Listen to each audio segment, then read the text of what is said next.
इस साल कब है रमा एकादशी व्रत? जानिए तिथि और पूजा का शुभ मुहूर्त। रमा एकादशी व्रत 9 नवंबर को रखा जाएगा, जो सुबह 8:23 पर शुरू होगा और 9 नवंबर को सुबह 10:41 पर समाप्त होगी। हिंदू पंचांग के अनुसार हर साल कार्तिक माह के कृष्ण पक्ष की एकादशी तिथि पर रमा एकादशी का व्रत रखा जाता है। इस दिन जगत के पालनहार श्री हरि विष्णु की पूजा करने और व्रत रखने का विधान है।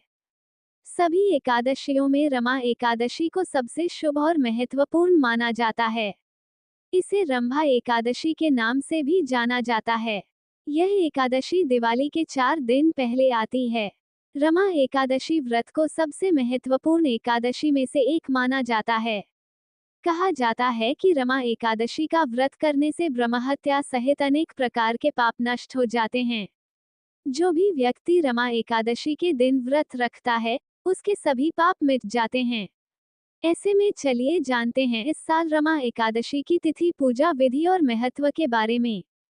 नमस्कार दोस्तों, बातें ज्ञान की YouTube चैनल में आपका स्वागत है।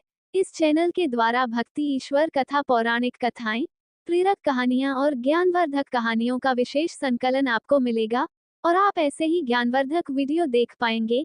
कृपया चैनल को सब्सक्राइब करें, वीडियो को शेयर करें और अपना बहुमूल्य साथ बनाए रखें। धन्यवाद दोस्तों। कार्तिक माह में कृष्ण पक्ष की रमा एकादशी तिथि की शुरुआत 8 नवंबर 2023 को सुबह 08:23 से हो रही है। अगले दिन 9 नवंबर 2023 को सुबह 10:41 पर इसका समापन होगा। उदया तिथि के अनुसार 9 नवंबर को रमा एकादशी का व्रत रखा जाएगा।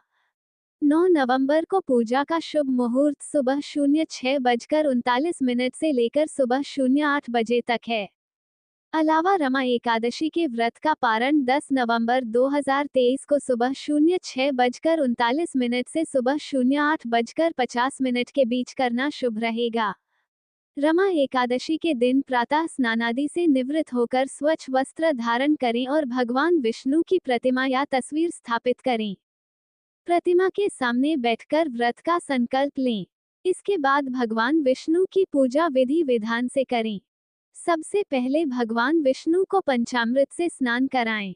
फिर वामन देव को पुष्प, धूप, दीप, नैवेद्य आदि अर्पित करें।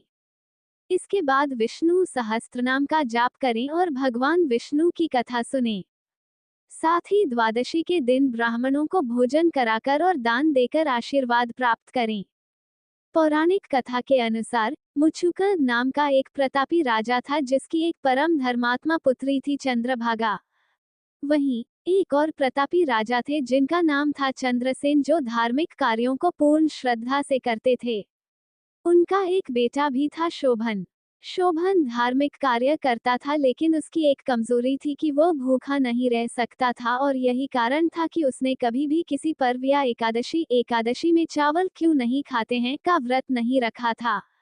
एक बार दोनों प्रतापी राजा मिले और उन्होंने चंद्रभागा एवं शोभन का रिश्ता तय कर दिया।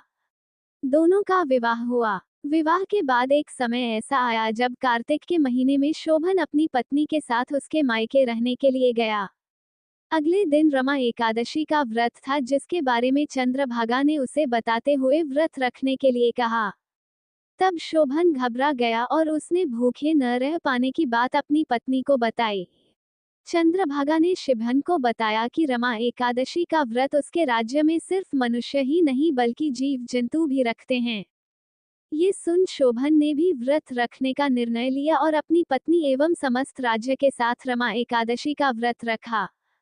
चूंकि शोभन को भूखे रहने की आदत नहीं थी, तो व्रत पारण करने से पहले ही उसकी मृत्यु हो गई, लेकिन उसकी पत्नी चंद्रभागा ने अपना व्रत नहीं तोड़ा।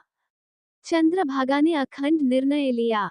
चंद्रभागा ने संकल्प लिया कि रमा एकादशी के दिन ही उसके पति की मृत्यु है, तो रमा एकादशी के व्रत से ही वह भगवान विष्णु के मंत्र और मां लक्ष्मी को प्रसन्न करेगी और अपने पति शोभन को वापस प्राप्त करेगी। हुआ भी ऐसा ही। कुछ सालों बाद रमा एकादशी के अखंड व्रत से प्रसन्न होकर भगवान विष्णु और मां लक्ष्मी ने चंद्रभागा को दर्शन दिए।